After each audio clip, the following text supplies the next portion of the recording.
मेढक ने अपने बहुत से बंधु बांधवों को इकट्ठा किया और उन्हें ले जाकर दूर बहुत बड़े गड्ढे के किनारे बैठकर टर्राने के लिए कहा। सारे मेढक टर्राने लगे। मेढक की टटराहट सुनकर हाथी के कान खड़े हो गए। वो ये जानता था कि मेढक जल स्रोत के निकट ही वास करते हैं। वो उसी दिशा में चल पड़ा। टटराहट और तेज होती जा रही थी। प्यासा हाथी और तेज भागने लगा। जैसे ही हाथी गड्ढे के निकट पहुंचा, मेढकों ने पूरा जोर लगाकर टटराना शुरू किया। हाथी आगे बढ़ा और विशाल पत्थर की तरह गड्ढे में गिर पड़ा, जहां उसके प्राण पखेरु उड़ते देर न लगी। इस प्रकार उस अहंकार में डूबे हाथी का फल क्यों नहीं खाता है। मबावा नाम का एक सियार था। एक दिन उसने फलों से लदे पेड़ को खोज निकाला। उसने पेड़ से गिरे पके रसीले फल किए और बस उनका स्वाद लेकर खाने बैठा ही था कि उसे दूर से आती शेर की दहाड़ सुनाई दी। उस चतुर सियार ने सोचा कि लगता है शेर भूखा है, ऐसा ना हो कि वह इधर ही चला आए और ये मीठे फल मुझसे छीन कर खा जाए। वह चिंतित हो गया कि सभी जानते हैं कि शेर तो जंगल का राजा है और राजा होने के नाते उसकी भूख बहुत ज्यादा है और वह सबके खाने को छीन कर खाने को अपना अधिकार समझता है। उससे ना करने की किसी की हिम्मत तक नहीं होता है। शेर की दहाड़ अब पास से आती सुनाई दी, लेकिन अब तक चतुर सियार ने शेर से रसभरे मीठे फलों को बचाने की तरकीब खोज निकाली थी। जैसे जैसे शेर पास आ रहा था, मबावा ने जल्दी जल्दी फलों के ढेर को खाना शुरू कर दिया। उसे पता चल गया कि शेर उसे लालचियों की तरह जल्दी जल्दी खाते हुए देख रहा है। तब अचानक वह जमीन गिर पड़ा और छटपटाने लगा और कराहने लगा। फिर छटपटा कर मृत जानवर की तरह शांत और स्थिर हो गया। आंखें भी उसने एक जगह टिका दी। शेर ने सोचा कि जरूर ये फल जहरीले होंगे, तभी ये बेवकूफ सियार इन्हें खाकर मर गया है। शेर ने सोचा कि जरूर ये फल जहरीले होंगे, तभी ये बेवकूफ सियार इन्हें खाकर मर गया है। शेर अपने रास्ते लौट गया। उसके नजरों से खूब दूर चले जाने के बाद मबावा उठा। उसने बचे हुए रसीले फल खाए और उसे याद आया कि पास ही नाले के पास एक दूसरे सियार का कंकाल पड़ा है। वो उसे उठा लाया और फलों के छिलकों के पास उसे पटक दिया, ठीक वहां जहां उसने अपने मरे हुए होने का नाटक किया था। अपनी तरकीब पर खुश होता हुआ सियार अपनी गुफा में लौट गया। जब कुछ सप्ताह बाद शेर फल के पेड़ के पास से गुजरा तो पेड़ उसी तरह लाल रसीले फलों से लदा था। उसकी भूख जग आई। वह कुछ कदम बढ़ा पर वह ठिठक गया। वहां बेचारे लालची सियार का कंकाल पड़ा था। उसे गिद्ध नोच रहे थे। उसे याद आ गया कि ओ, ये तो मबावा का कंकाल है। वही यहाँ लालची की तरह इन फलों को हबड़ हबड़ खा रहा था, फिर छटपटा कर गिर गया था। उसने कसम खाई कि वह अब कभी किसी पेड़ का फल नहीं खाएगा। तब का दिन है और आज का दिन है। शेर ने पेड़ क्या, किसी पेड़ के फल खाने से तौबा कर ली। इससे सियार और अन्य झाड़ियों में रहने वाले छोटे छोटे जानवरों को बड़ी खुशी हुई कि राजा होने के नाते शेर कम से कम उनके खाने पर अब हाथ नहीं साफ कर पाएगा। अब उन्हें अपने फल शेर के साथ नहीं बांटने, अब वे जितना जी चाहें उतने फल खा सकते हैं। एक धोबी का गधा था। वह दिन भर कपड़ों के गट्ठर इधर से उधर ढोने में लगा रहता। धोबी स्वयं कंजूस और निर्दयी था। अपने गधे के लिए चारे का प्रबंध नहीं करता था, बस रात को चरने के लिए खुला छोड़ देता। निकट में कोई चरागाह भी नहीं थी। शरीर से गधा बहुत दुर्बल हो गया था। एक रात उस गधे की मुलाकात एक गीदड़ से हुई। गीदड़ ने उससे पूछा, कहिए महाशय, आप इतने कमजोर क्यों हैं? गधे ने दुखी स्वर में बताया कि कैसे उसे दिन भर काम करना पड़ता है। खाने को कुछ नहीं दिया जाता। रात को अंधेरे में इधर उधर मुंह मारना पड़ता है। गीदड़ बोला, तो समझो अब आपकी भूखमरी के दिन गए। यहाँ पास में ही एक बड़ा सब्जियों का बाग है। वहाँ तरह तरह की सब्जियां उगी हुई हैं। खीरे, ककैया, तोरई, गाजर, मूली, शलजम और बैंगनों की बहार है। मैंने बाड़ तोड़कर एक जगह अंदर घुसने का गुप्त मार्ग बना रखा है। बस वहां से हर रात अंदर घुसकर छक्कर खाता हूँ और सेहत बना रहा हूँ। तुम भी मेरे साथ आया करो। लार टपकाता गधा गीदड़ के साथ हो गया। बाग में घुसकर गधे ने महीनों के बाद पहली बार भरपेट खाना खाया। दोनों रात भर बाग में ही रहे और पौ फटने से पहले गीदड़ जंगल की ओर चला गया और गधा अपने धोबी के पास आ गया। उसके बाद वे रोज रात को एक जगह मिलते, बाग में घुसते और जी भर कर खाते। धीरे धीरे गधे का, उसके बाद वे रोज रात को एक जगह मिलते, बाग में घुसते और जी भर कर खाते। धीरे धीरे गधे का शरीर भरने लगा, उसके बालों में चमक आने लगी और चाल में मस्ती आ गई। वह भूखमरी के दिन बिल्कुल भूल गया।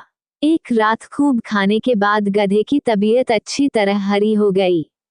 वह झूमने लगा और अपना मुंह ऊपर उठाकर कान फड़फड़ाने लगा। गीदड़ ने चिंतित होकर पूछा, मित्र, यह क्या कर रहे हो? तुम्हारी तबीयत तो ठीक है। गधा आंखें बंद करके मस्त स्वर में बोला, मेरा दिल गाने का कर रहा है। अच्छा भोजन करने के बाद गाना चाहिए। सोच रहा हूँ कि धाइचू राग गाऊं। गीदड़ ने तुरंत चेतावनी दी, ना, ऐसा न करना गधे भाई। गाने वाने का चक्कर मत चलाओ। यह मत भूलो कि हम दोनों यहाँ चोरी कर रहे हैं। मुसीबत को न्योता मत दो। गधे ने टेढ़ी नजर से गीदड़ को देखा और बोला, गीदड़ भाई, तुम जंगली के जंगली रहे। संगीत के बारे में तुम क्या जानो? गीदड़ ने हाथ जोड़े, मैं संगीत के बारे में कुछ नहीं जानता, केवल अपनी जान बचाना जानता हूँ। तुम अपना बेसुरा राग अलापने की जिद छोड़ो, उसी में हम दोनों की भलाई है। गधे ने गीदड़ की बात का बुरा मानकर हवा में दुलत्ती चलाई और शिकायत करने लगा, तुमने मेरे राग को बेसुरा कहकर मेरी बेइज्जती की है। हम गधे शुद्ध शास्त्रीय लय में रेंगते हैं, वह मूर्खों की समझ में नहीं आ सकता। गीदड़ बोला, गधे भाई, मैं मूर्ख जंगली सही, पर एक मित्र के नाते मेरी सलाह मानो। अपना मुंह मत खोलो, बाग के चईदार जाग जाएंगे। गधा हंसा, अरे मूर्ख गीदड़, मेरा राग सुनकर बाग के चईदार तो क्या, बाग का मालिक भी फूलों का हार लेकर आएगा और मेरे गले में डालेगा। गीदड़ ने चतुराई से काम लिया और हाथ जोड़कर बोला, गधे भाई, मुझे अपनी गलती का एहसास हो गया है। तुम महान गायक हो, मैं मूर्ख गीदड़ भी तुम्हारे गले में डालने के लिए फूलों की माला लाना चाहता हूँ। मेरे जाने के 10 मिनट बाद ही तुम गाना शुरू करना ताकि मैं गायन समाप्त होने तक फूल मालाएं लेकर लौट सक। गधे ने गर्व से सहमति में सिर हिलाया। गीदड़ वहां से सीधा जंगल की ओर भाग गया। गधे ने उसके जाने के कुछ समय बाद मस्त होकर रंकना शुरू किया। उसके रेंकने की आवाज सुनते ही बाग के चईदार जाग गए और उसी ओर लठ लेकर दौड़े जिधर से रेंकने की आवाज आ रही थी। वहां पहुंचते ही गधे को देखकर चईदार बोला, यही है वह दुष्ट गधा जो हमारा बाग चर रहा था।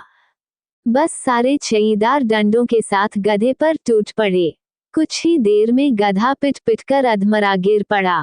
एक घने जंगल में गिद्धों का एक झुंड रहता था। गिद्ध झुंड बनाकर लंबी उड़ान भरते और शिकार की तलाश किया करते थे।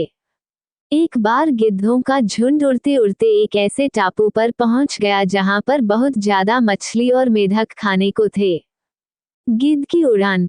एक घने जंगल में गिद्धों का एक झुंड रहता था।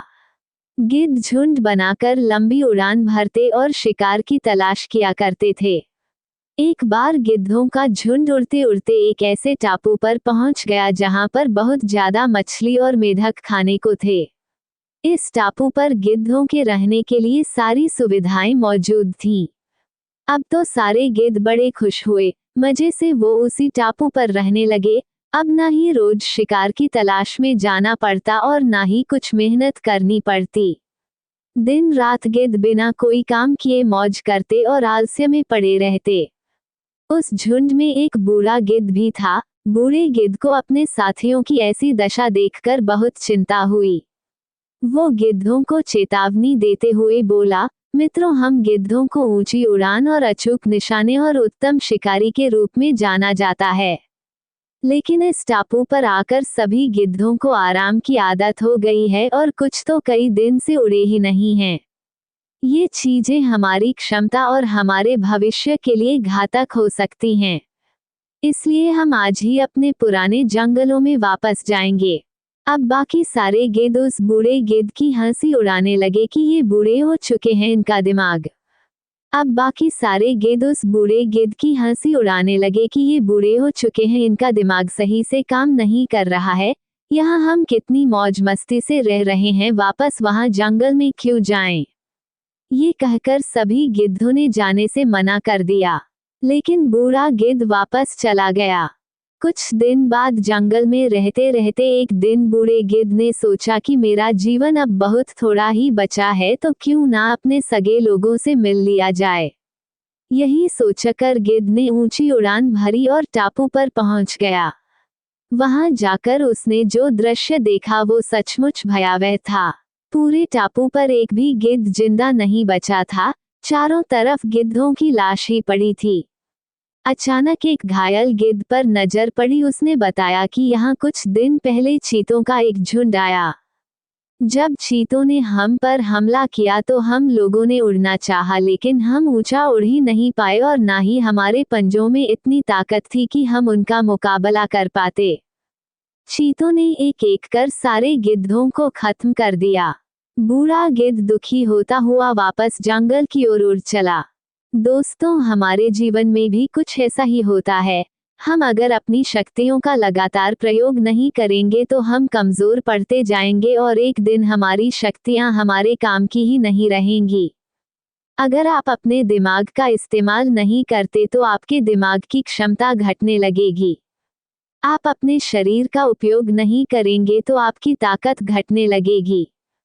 धीरे धीरे आपकी शक्तियां ही आपकी कमजोरियां बनती चली जाएंगी। अपने स्किल और क्षमताओं को जंग मत लगने दीजिए। लगातार खुद को तराशिए, खुद को अपडेट करते रहिए। तभी आप जिंदगी की इस जंग को शान से जीत पाएंगे। यूं टाइम पास करने को तो जानवर भी जीते हैं, लेकिन आप इंसान हैं। अपनी काबिलियत, अपनी ताकत को जिंदा रखिए। अपने कौशल, अपने हुनर को और तराशिए, उस पे धूल मत जमने दीजिए। और जब आप ऐसा करेंगे तो बड़ी से बड़ी मुसीबत आने पर भी आप ऊंची उड़ान भर पाएंगे। दोस्तों, आज का वीडियो यही तक है। आशा करता हूँ कि हमारा वीडियो आपको अच्छा लगा होगा। अगर हमारा वीडियो आपको अच्छा लगा है तो वीडियो को लाइक कीजिए, शेयर कीजिए, सब्सक्राइब कीजिए और सेवा करने का मौका दीजिए। अगले वीडियो में मिलेंगे।